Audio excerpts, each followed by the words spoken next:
એટલું યાદ રાખજો, કોઈ માણસ એની અંત અવસ્થામાં હોય ને ત્યારે એને ઈ પસ્તાવો નથી હોતો કે મારે ઓલી ગાડી લેવાની નહીં, ઓલો બંગલો લેવાનો નહીં. સમજાણો? કેમ કે એને ખબર હોય કે હવે આ વસ્તુ કોઈ મારી સાથે આવવાની નથી.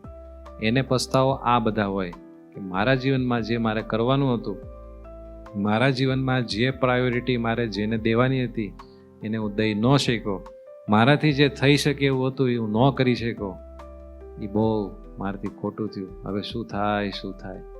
જાણો, એ પસ્તાવો આપણા જીવનમાં ન થાય.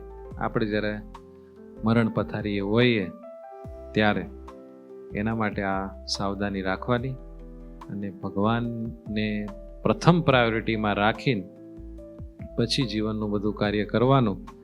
અને હાવ ટૂંકમાં જો તમારે કોઈ પસ્તાવો ન થવા દેવો હોય ને, શિક્ષાપત્રીમાં સ્વામિનારાયણ ભગવાને જે રીતે આપણને જીવવાનું કીધું છે એમ જો આપણે જીવીએ, એ ભગવાનની બધી આજ્ઞાઓ પાળતા પાળતા જો ભગવાનનું ભજન, ભગવાનમાં પ્રેમ અને ભગવાનનો વિશ્વાસ જો પાકો થઈ ગયો તો અંતકાળે કોઈ દિવસ મૂંઝારો આવે નહીં.